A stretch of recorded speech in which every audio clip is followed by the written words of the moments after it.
On a vu un déploiement de masse à Boaké.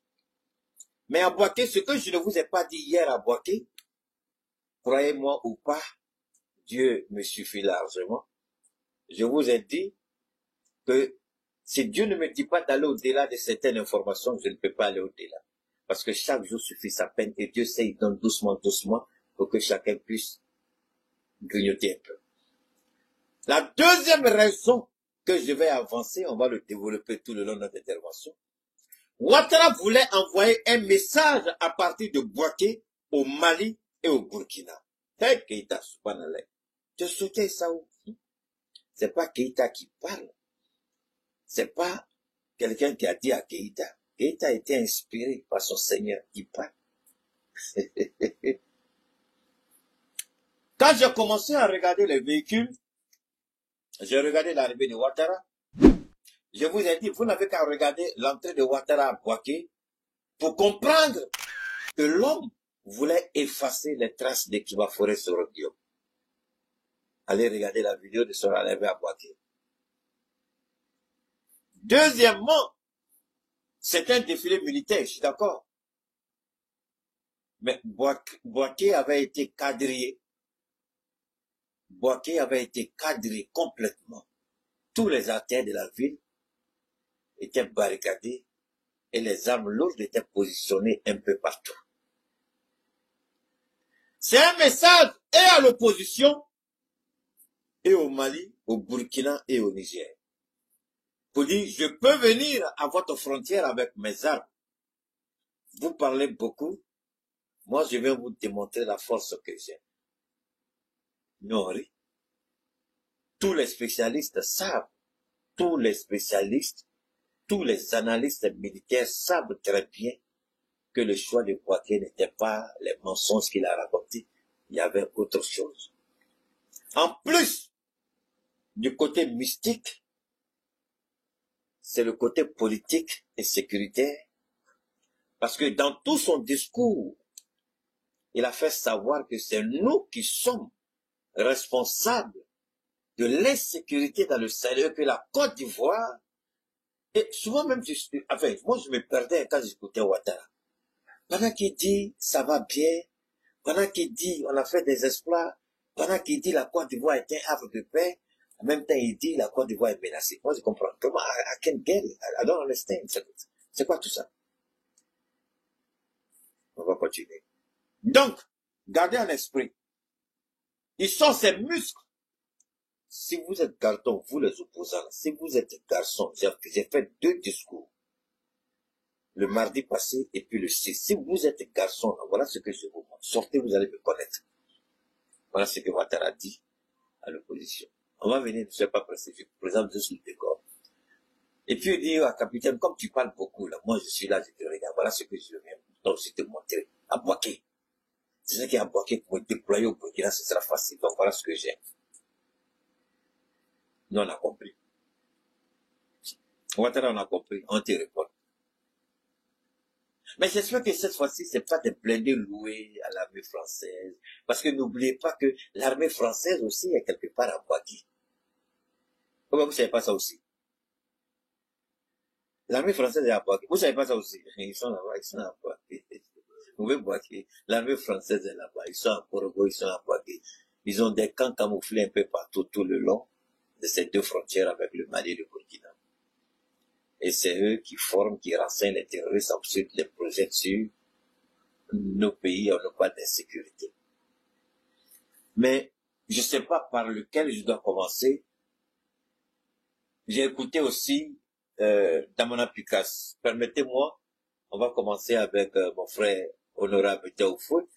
J'ai entendu dans la bouche de Damana Pikas que je peux détester Adama Bitoko comme vous tous.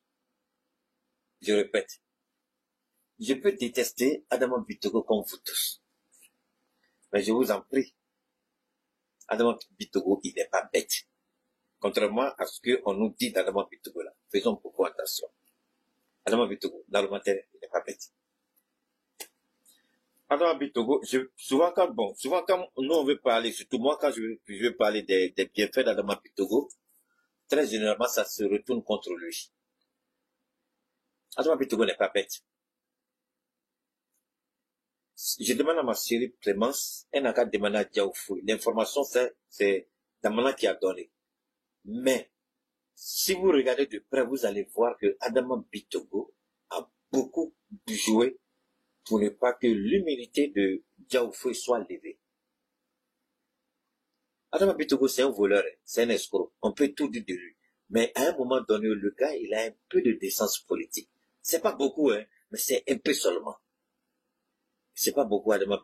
Mais le petit qu'il a là, fait que Adama Bitogo, il veut porter la chaussure d'Ahmed Bagayogo. Parce qu'Ahmed Bagayogo joue aussi à ce jeu-là. Ahmed n'était pas aussi stupide et bête qu'Alassane Ouattara. Et Adama Bitogo fait très attention quand il s'agit de certains éléments au niveau de l'hémicycle. C'est pourquoi j'ai dit aux parents de Gassama, vous avez fait une erreur et vous avez humilié le monsieur. Au lieu d'écrire Alassane Ouattara, vous aurez dû demander à Malick Diaw de rentrer en contact avec Adama Bitogo, voir dans quelle mesure il peut travailler en nombre avec les canaux, parce que tous les pays ont deux types de communication, deux canaux de communication, officiels et puis non officiels. Généralement, beaucoup de choses sont gérées dans les canaux non officiels. C'est après qu'on fait la publication dans les canaux officiels. Le CNT pouvait négocier avec Adama Bitogo, qui n'est pas bête Adama Bitogo, parce qu'il cherche quelque chose. Il cherche ce qu'on peut appeler un gain politique, et il veut l'obtenir par tous les moyens. Donc tout ce qui est bon, il essaie de le faire, mais intelligemment. Après, il prend les pots cassés. Hein. Vous avez vu ce qui s'est passé à Yopougon.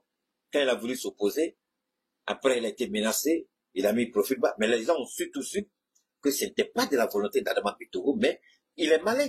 C'est-à-dire, il prend des décisions et puis met le pouvoir devant les faits accomplis. Maintenant, quand on le coince et qu'il se retire, tout le monde sait qu'on a mis la pression sur lui. Et là, on sait que c'est Alassane qui a l'origine. C'est comme ça que le gars travaille. Quand j'ai compris ça, j'ai dit, le gars, il n'est pas bête. Il est très intelligent, il sait ce qu'il fait. Donc, il a lutté pour ne pas qu'on lève l'humilité par le matériel. Il est dedans. Et je ne peux pas dire, je n'ai aucune preuve matérielle, mais quand vous entendez ce que Damana a dit, intelligemment, tout ce vous pouvez vous dire, mais qui est l'allié de Diaoufoué au sein de l'hémicycle pour pouvoir s'opposer? Si c'était les députés majoritaires du RHDP, là, mais il y a longtemps, puisque c'est eux qui ont introduit la requête. Mais pourquoi il y a eu chose? Ouais, j'ai dit que je viens au Burkina, ne soyez pas pressé. Qui est à travailler avec l'Esprit de Dieu, mon ami?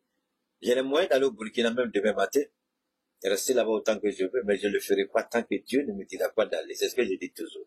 C'est pas une question. Moi, je vais aller avec l'onction de Dieu, et ce pourquoi je veux que Dieu m'utilise au Burkina. Moi, je ne vais pas juste pour une visite au Burkina comme vous le voyez partout, les gens vont, non, moi, je ne vais pas pour une visite de courtoisie.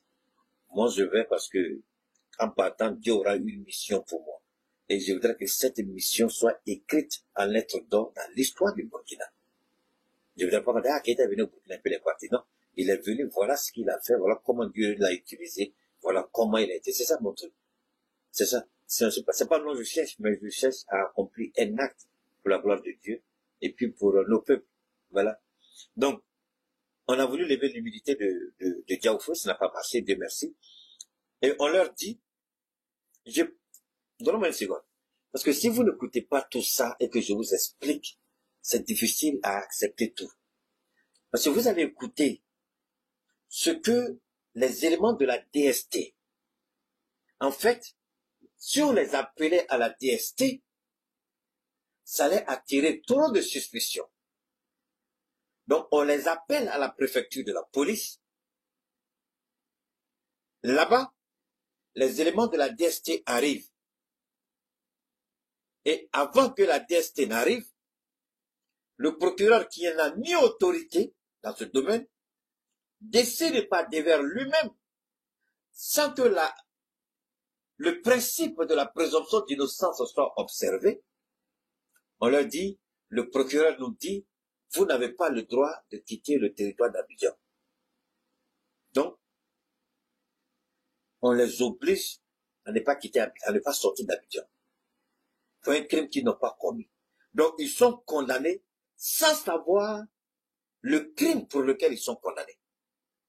Mais vous allez écouter le bâtard de président, le maléfique de président, le mégalomane, le kleptomane. Vous allez l'écouter. Quand vous écoutez Ouattara, vous avez envie de vomir. quand vous écoutez Ouattara, et vous avez l'esprit du discernement, et vous voyez comment les institutions dont il parle, quand vous regardez les agissements de ces institutions, vous vous posez une et une seule question au nom du Tout-Puissant Allah, que vous l'appelez Jéhovah, Allah, Jésus, peu importe, moi le nom ne m'intéresse pas. Je sais que c'est le Dieu unique, ça s'arrête là. Je ne suis pas juif, hein? Je ne suis pas arabe, même Allah, même c'est arabe, hein? Donc, les idiots souvent se fassent quand les gens utilisent des noms, ils disent t'es bête quoi. Lui, Allah, là, c'est dans ta langue. Tu as Moussi là. Un Moussi, comment il appelle Dieu? Un Tagmana, comment il appelle Dieu? Les Baoulés disent Nyamien, non? Est-ce que c'est parce que les Baoulés ont dit Nyamien, ce n'est pas Dieu? Combien? Première dame Clément, c'est pas ça? Hein? Si tu fais tomber, on te va voir, idiot. Ou bien, les BT disent quoi? Les BT disent quoi? Lago. C'est ce que les BT disent, non? Mais c'est parce que les BT disent Lago que ce n'est pas Dieu. Non. Moi, je vois les gens font des palabres à cause de nom. Idiot que tu es. C'est pas le nom qui t'intéresse. C'est ce que dit la parole qui doit t'intéresser. C'est pas le nom. Tu as quel problème? Si le BT dit Lago, c'est un BT, on dit Lago. Nyamien. Nyamien, ça, c'est pas sur les autres, là. Nyamien. Lago, Nyamien, et puis, ça continue. Les enfants. Alors, donc, je continue. Ici, ce qu'il faut retenir, ce criminel de président, je vais vous montrer le parallélisme maléfique et sataniste. Quand vous vous référez aux institutions, la Côte d'Ivoire, en regardant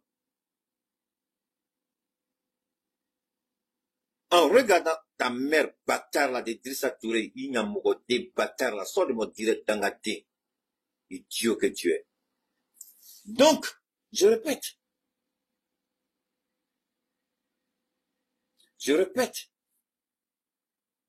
j'insiste,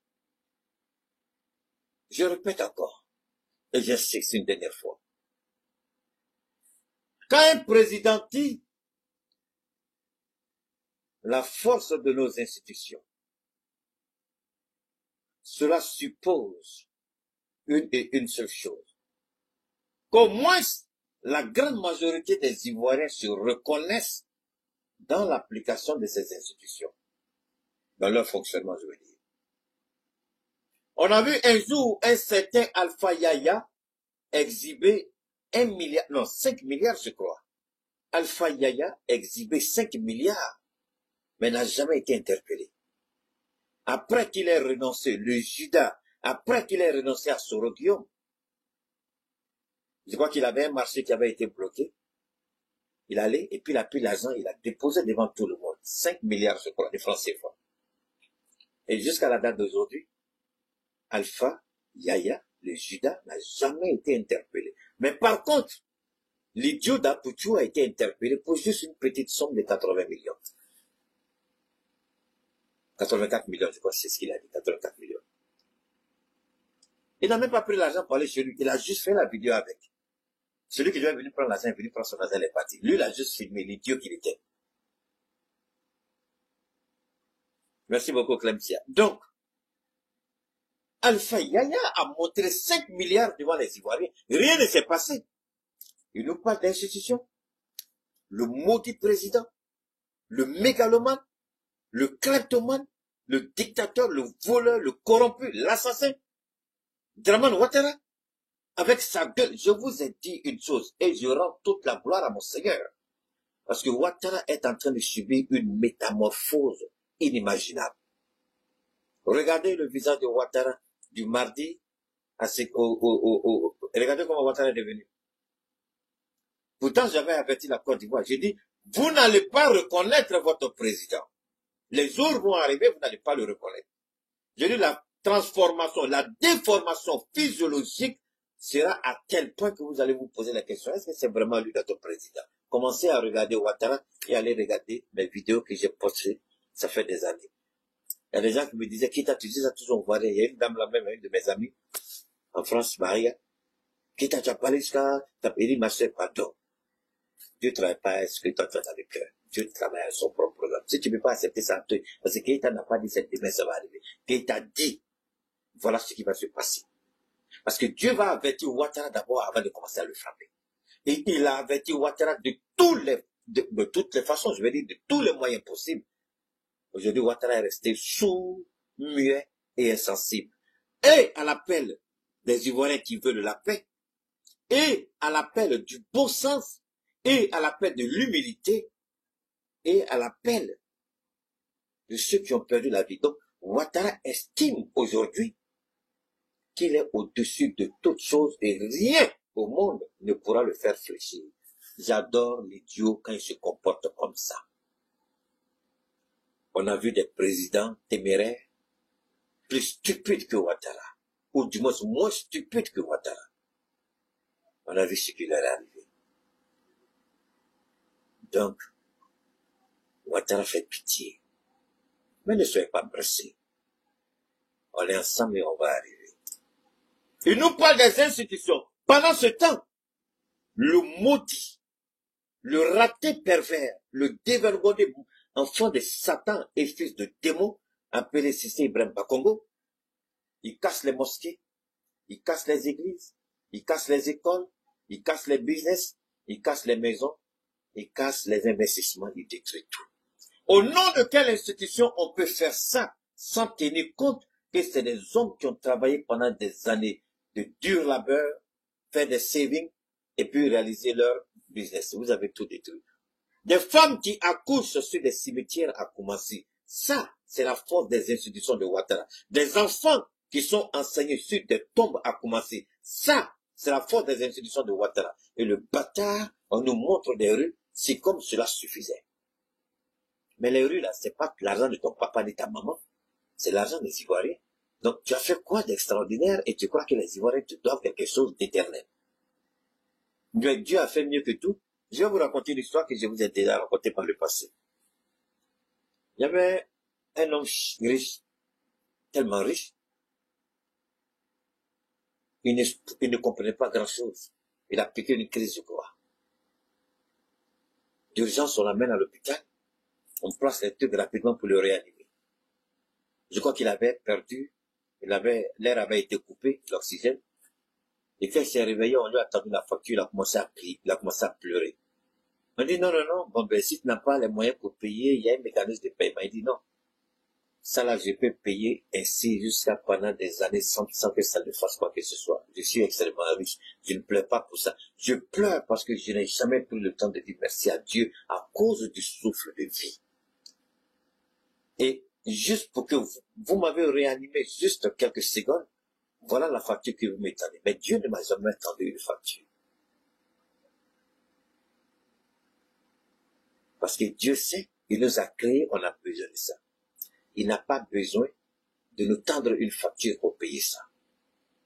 Mais quand tu prends l'argent des Ivoiriens, tu construis le pont, à dos, tu vois des idiots qui font des vidéos qui ont publié. Ça, c'est leur droit. Vous savez, quand vous cultivez l'ignorance, l'analphabétisme, l'idiotie, l'amateurisme, chacun devient spécialiste et tout le monde se met dans les rues et puis commence à filmer. C'est ça qu'on veut voir.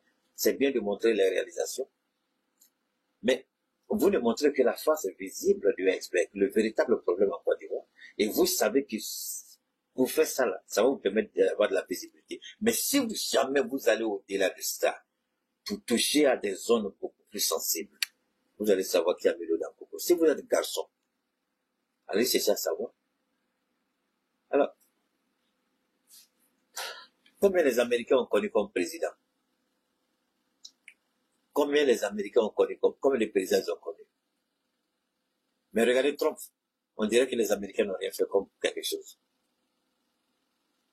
Avant que le prince Ben Salman arrive, ses pères ont réalisé des choses. C'est pas ça? Allez-y, regardez un peu partout dans le monde. Il y a eu des présidents. Alors, si les idiots lient la vie et la mort de la Côte d'Ivoire à un pathétique voleur et menteur, I'm so sorry. I'm so sorry. Vous n'avez rien compris encore. Un père qui met ses enfants au monde Et puis c'est le père qui va toujours dire à ses enfants, je fais ça, je fais ça. Tu es un idiot bien quoi. Si tu sais que tu voulais pas faire pour lui, si c'est pour lui que tu t'as fait, pourquoi t'as tué sa maman pour qu'il vienne au monde? C'est ton droit. C'est une obligation pour toi. Alassane Ouattara, selon la Constitution, il est le père de la nation. Mais comment c'est le père de la nation qui doit se vanter toujours de faire ça, de faire ça, de faire ça? Mais en ce moment, le père, l'expression père de la nation, sur le plan constitutionnel, pose un problème moral et éthique à mon niveau. Souvent, je vous dis des choses, mais c'est par rapport à Gaussou, mais c'est juste pour des exemples. Mais est-ce que je dois dire à Gaussou, je fais ça, je fais ça? Il sait que c'est le droit, c'est mon devoir de le faire. Il vient et puis il demande plus. C'est mon devoir et de le protéger et de faire en sorte qu'il ne manque de rien par la grâce de Dieu. C'est pas lui seul, ses frères et sœurs et tous. C'est une obligation pour moi. Donc, alors, je dois sortir toujours dans la rue, et puis faire sortir, Gaussou n'a qu'à faire sortir, et puis tout le quartier va regarder. Parce que je suis sûr que si je fais sortir les trucs ici, les trucs de Gaussou, quand j'achète directement, je fais rentrer la nuit, pour ne même pas que les gens voient. Pour ne même pas qu'on sache qu'il a une chose, certaines choses avec lui, dans sa salle de jeu. Je veux même pas qu'on sache qu'il a ça. Parce que c'est un devoir pour moi. Je ne m'en vante pas, c'est une responsabilité. Alors, les idiots pensent que quand Ouattara fait ça, donc on doit être éternellement reconnaissant à Ouattara. Pour avoir pris notre argent pour nous soigner. D'accord, vous avez montré les routes, on est d'accord. Mais pourquoi vous ne nous montrez pas les hôpitaux alors? Pourquoi vous ne nous montrez pas le fonctionnement dans les académies universitaires? Comment les étudiants sont dans les académies? N'oubliez pas de vous abonner et d'activer la cloche de notification pour rester informé de nos prochaines vidéos. Restez à l'écoute pour les développements passionnants à venir.